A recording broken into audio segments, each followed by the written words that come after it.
lorsque je suis arrivée au Canada, c'était déjà le 2 février 2020. Et un mois après, nous connaissons ce qui s'est passé, le Covid. Ouais, 2020, le Covid a frappé. Et vu que le Covid a frappé, les écoles ont été fermées, les entreprises ont été fermées, vraiment tout était fermé, les frontières même. Et vu que nous sommes arrivés au Canada pour se chercher, pour avoir beaucoup d'argent, et lorsqu'on arrive, tout étant fermé, j'étais avec mes 2 filles. Il fallait donc que soit mon mari, soit moi, une personne reste à la maison avec les enfants parce que les garderies étaient aussi fermées.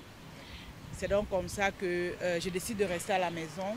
Mon mari, lui, il est sorti travailler parce qu'il y avait, on appelait, à l'époque, là, on disait les entreprises essentielles. Oui. Ils étaient ouverts et il était dans une entreprise essentielle. C'est donc comme ça que, moi étant à la maison, je me suis posé la question de savoir, Anastasie, qu'est-ce que tu vas donc faire étant à la maison? Tu es venue pour chercher l'argent. Tu ne peux pas croiser les bras et ne rien faire.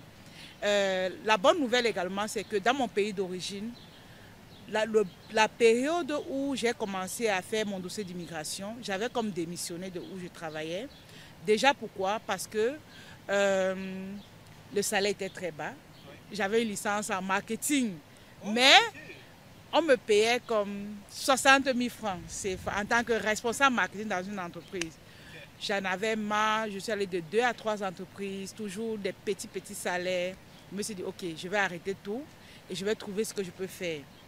C'est donc comme ça que, là je raconte l'histoire lorsque j'étais dans mon pays, c'est donc comme ça que je me décide de me lancer dans la vente en ligne. Donc on était comme ça en fin 2015-2016. Je regardais les femmes qui le faisaient, je me suis dit pourquoi pas moi, j'ai commencé à faire la vente en ligne au Cameroun. Donc 4 ans avant, je faisais déjà ça au Cameroun. Et lorsque je suis arrivée au Canada, je me suis dit, par rapport à ce que je disais tantôt, je me suis dit ok, je vais continuer dans mon business en ligne. Et lorsque je vais voir mon mari, je lui dis, je vais continuer dans le business en ligne. Il me dit que, mais est-ce qu'il y a les marchés ici? Parce qu'à l'époque, on allait dans les marchés, on filmait les chaussures, on faisait du dropshipping. Oh, okay. Voilà, on filmait les chaussures, on mettait sur les réseaux sociaux, les gens nous passaient commande, on allait au marché prendre, on allait livrer les clients, ils nous payaient tout simplement. Okay. J'ai fait 4 ans là-dedans, ça me donnait vraiment l'argent d'un cadre, dans presque 300 000 francs de profit le mois, alors qu'à peine mon salaire était 60 000. Okay. Et il fallait payer le transport, il fallait manger dedans. À la fin, tu as $0 d'épargne. Ouais. Donc avec mon business, c'était vraiment waouh. Et je me suis dit, je devais continuer ça ici. Donc je reviens encore, lorsque j'ai dit, je vais voir mon mari, il me dit, il n'y a pas de marché ici. J'ai dit, ok, je vais créer mon marché. Et c'est donc comme ça que je fais des recherches pour voir un peu comment je peux vendre vraiment à l'international. Étant donné que je suis à la maison, je ne peux pas sortir. J'ai rencontré une coach en ligne, j'ai pris une formation. Et oui, je me suis formée. Et on m'a vraiment formée sur comment on vend à l'international, comment on achète aussi à l'international. Et c'est comme ça que j'ai commencé l'entrepreneuriat en ligne. Voilà, ici au Canada. Donc, tu vas me demander peut-être que, mais comment se fait-il que dès le départ, comment je vivais? Ok, comment je vivais? Bon, déjà, vu que j'ai commencé mon business en ligne, j'allais aussi à l'école, je vais préciser. J'allais à l'école dans le sens où j'avais aussi une bourse. L'État me donnait de quoi manger. Donc pendant... Canadienne du coup ou camerounaise? Ici. Au Canada, okay, ici. Donc là, c'est l'histoire que je raconte, je suis déjà au Canada. Ouais. Donc lorsque je commence mon business en ligne au Canada, là, je fréquente, je fais une formation en marketing digital ici. Et j'ai une bourse. Et durant ce processus, donc, je créais une communauté en ligne. Je ne vendais rien en ligne. Parce que l'erreur que plusieurs commettent aussi, c'est qu'ils disent, je veux me lancer dans l'entrepreneuriat, mais ils n'ont rien derrière. Ouais. Moi, mon derrière, en fait, c'était ma bourse. Ouais. Voilà. Donc, je vivais de ma bourse. Pendant ce temps, je construisais une communauté. J'ai fréquenté un an et demi, 2 ans. Et lorsque ma communauté a commencé à apprendre, quand la communauté a commencé à apprendre, je me suis dit, ok, là, il est temps que je lâche avec l'école, mais j'avais déjà fini. J'ai lâché l'école et puis j'ai commencé mon business. C'est comme ça que je me suis lancée dans l'entrepreneuriat au Canada. Présentement, tu as combien d'abonnés sur Facebook, Instagram, TikTok, avec tous les contenus que tu as créés? Bon, déjà, sur Facebook, j'ai 3 pages. je recrute pour qu'on m'aide dans la gestion parce que c'est pas évident. Seul, c'est pas évident. En termes d'abonnés, j'ai eu la première page que j'ai eue aujourd'hui à 128 000 abonnés. 128 000 Oui, abonnés. oui, la première page. La deuxième que j'ai créée récemment cette année, en peu de temps, j'ai eu 40 000 abonnés et par la stratégie des ruelles. Je fais beaucoup des ruelles là-bas, vraiment rien que des ruelles. De façon organique, les gens vont te suivre, vraiment appliquer les ruelles. On dit souvent, chaque année, le digital a ses, on appelle souvent ça, ses réalités. 2024, c'est les reels, les stories, vraiment les vidéos courtes. C'est ça qui fonctionne de nos jours. Voilà, donc ça c'est Facebook. YouTube, actuellement, je suis à 6 000 abonnés, voilà pour le moment. Sur TikTok, je suis aux dernières nouvelles parce qu'il y a une vidéo qui a percé là-bas. Donc sur TikTok, actuellement, quand on dit vidéo a percé, ça veut dire que chaque presque une heure, tu as 1000 abonnés qui viennent. Attends, je regarde. 113 000 abonnés. Tu vois, j'avais vu 113 000, là c'est 114 000. Donc ce matin c'était à 13, là c'est 14 000. Ah oui, ça peut aller vraiment très très vite. Oui, ça va, quand tu as une vidéo qui perce, ça va vraiment vite. Très très vite. Voilà. Parce que quand on dit vidéo perce, comme là, j'ai une vidéo qui a fait 1 800 000. Donc la vidéo qui a percé, elle est à 433 000. Voilà. Voilà, donc plus ça monte, plus les abonnés augmentent. Qu'est-ce qui a fait que tu as décidé de quitter ton pays, le Cameroun? Bon, déjà, à la base, je suis arrivée au Canada avec mon époux et mes 2 enfants. Et la raison principale qui a fait à ce qu'on puisse venir déjà au Canada, c'était qu'à l'époque, lorsque je me suis mariée, je n'ai pas eu des enfants rapidement. Vous savez, je me suis mariée très jeune. À date, ça fait déjà presque 15 ans. Ouais, je me suis mariée. Oui, merci. Ouais, je me suis mariée vraiment très jeune. Et lorsque je me suis mariée, vous savez, en Afrique, lorsqu'on se marie, à un moment donné, il faut avoir des enfants. Et de mon côté, ça ne venait pas vite. Et on avait déjà tellement pris des médicaments, on allait dans plusieurs hôpitaux, ça ne marchait toujours pas. À un moment donné, mon mari, on s'est dit, ok, peut-être en allant dans un autre pays, ça pourrait fonctionner. On était comme ça en 2013-2014. Et c'est donc comme ça qu'on a commencé les papiers en tant que résident permanent. Et durant le processus, vu que c'est un élément qui prend beaucoup de temps, parce qu'on a fait notre dossier, on fait presque 6 ans avant d'aboutir. Donc au cours du processus de l'immigration, j'ai pu avoir ma première fille étant au Cameroun. Donc c'était comme waouh.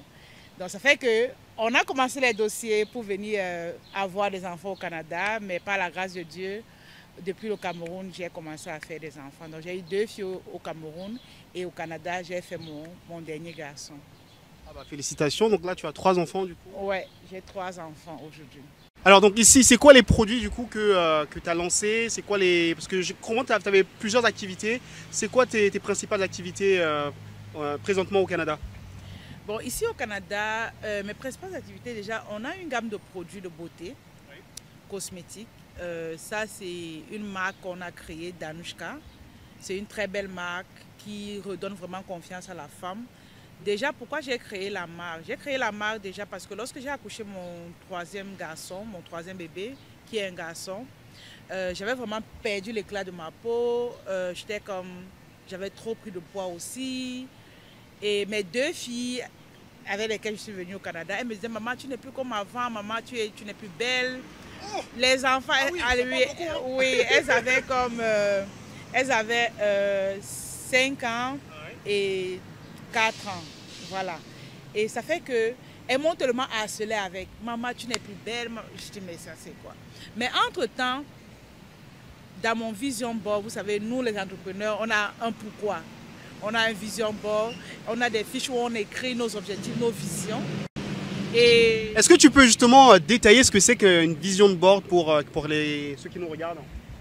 Bon, déjà, le vision board ici, c'est un tableau, on peut dire comme ça, où tu vas comme écrire ou coller des photos qui présentent un peu des éléments que tu veux avoir dans le futur.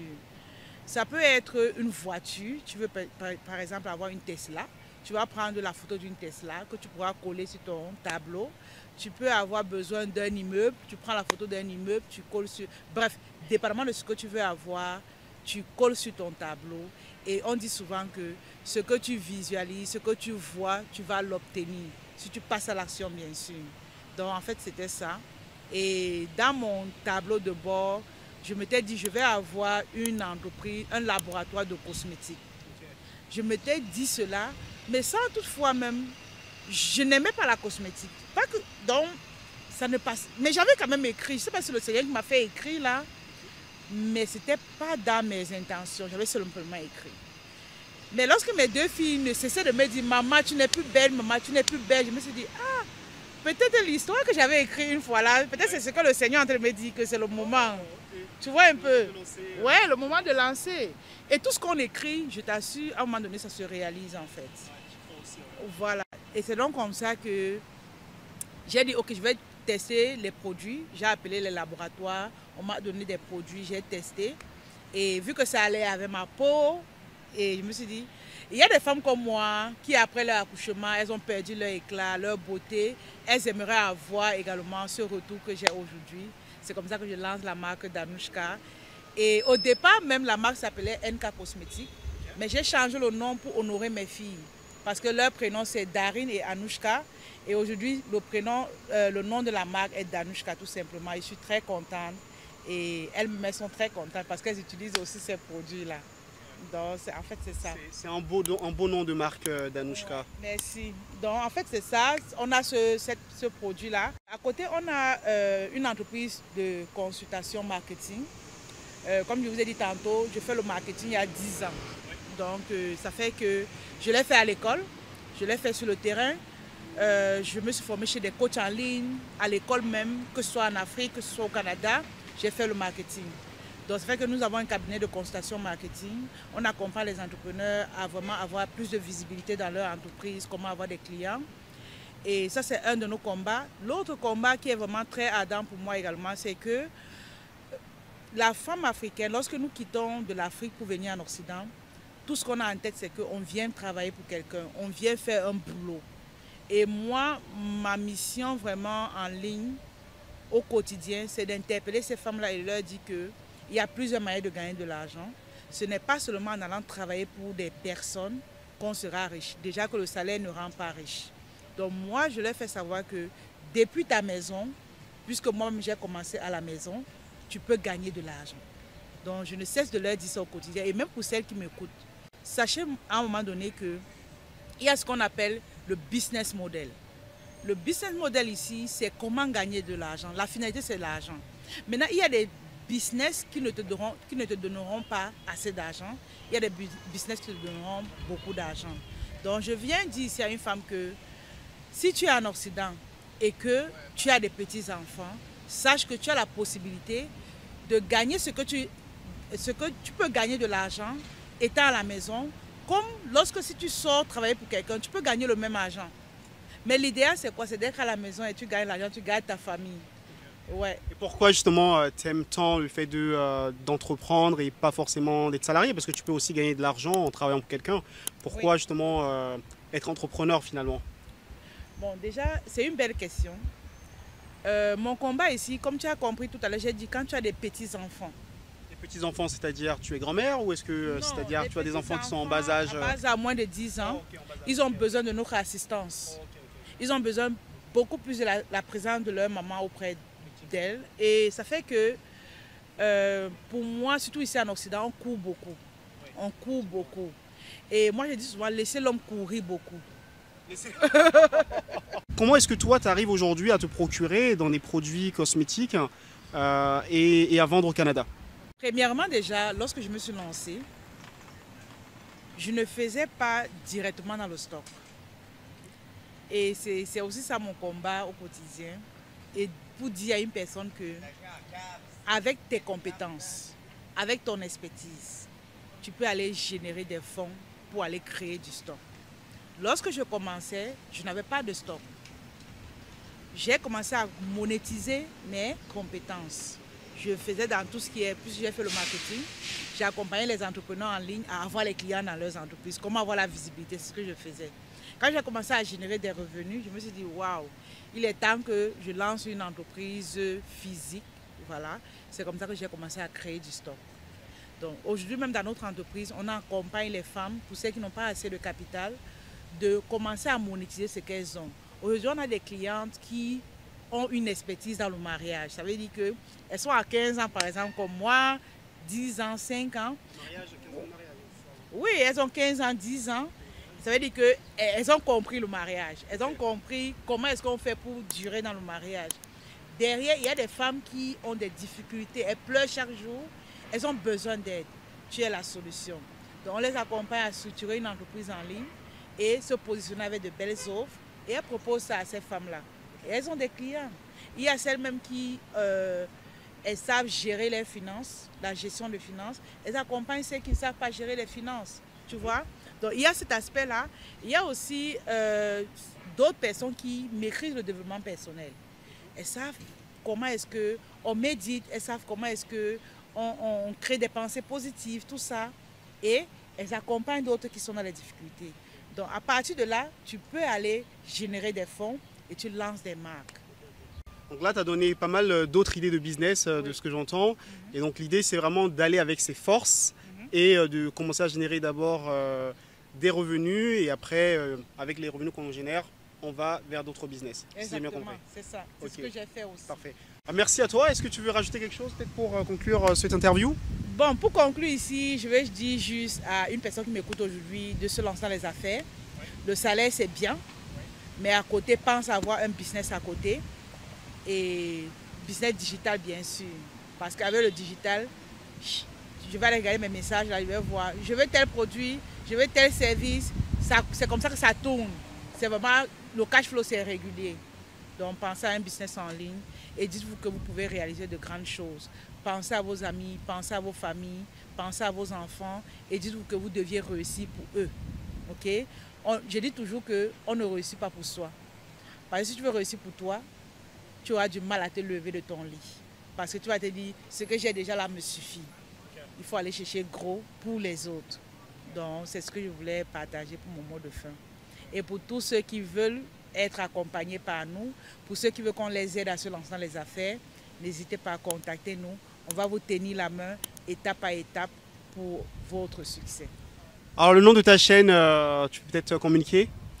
Déjà, ma chaîne TikTok, c'est Anastasie Kadi. Kadi, c'est N-K-A-D-J-I, Anastasie. Facebook, c'est Anastasie Kadi aussi. L'autre page Facebook, c'est NK Business. NKA Business. Voilà. Alors, je mettrai de toute façon le lien de toutes les pages d'Anastasie en dessous de la vidéo. Alors donc, moi ce que je retiens, c'est qu'il faut trouver son pourquoi, il faut créer son vision board et il faut aussi laisser l'homme courir. Pourquoi se fatiguer? Non, on est vraiment avec une femme très ambitieuse qui se bat tous les jours pour aider son mari. Donc vraiment bravo. Bravo pour ça. Laissez l'homme courir. Quand je dis laisser l'homme courir, c'est par rapport au job. Okay? Si quelqu'un veut aller travailler, laissez l'homme courir. Maintenant, la femme, elle peut courir d'une manière lente, mais être plus efficace que le mari. C'est pour ça que j'ai parlé du business model. Je ne vais pas dire aujourd'hui que je gagne plus que mon mari, je ne vais pas dire officiellement là, mais c'est pour dire quoi? Tu peux gagner plus que ton mari et avoir le temps pour ta famille. En fait, c'est ça. Parfait. Effectivement, laisser l'homme travailler et être là en support, créer des entreprises, en tout cas trouver d'autres moyens de contribuer donc, à l'évolution de la famille. Donc c'est ce que je retiens. Merci beaucoup pour cette interview, j'ai beaucoup apprécié. J'espère que vous avez apprécié cette interview. Donc si vous cherchez à être accompagné, que ce soit dans du marketing, à vous lancer dans du business, rejoignez donc la communauté de NKA Business. Sur ce, je vous souhaite une très bonne journée. C'était Akambi sur Réussir à l'étranger, la chaîne des immigrants ambitieux. Allez, ciao. Bye.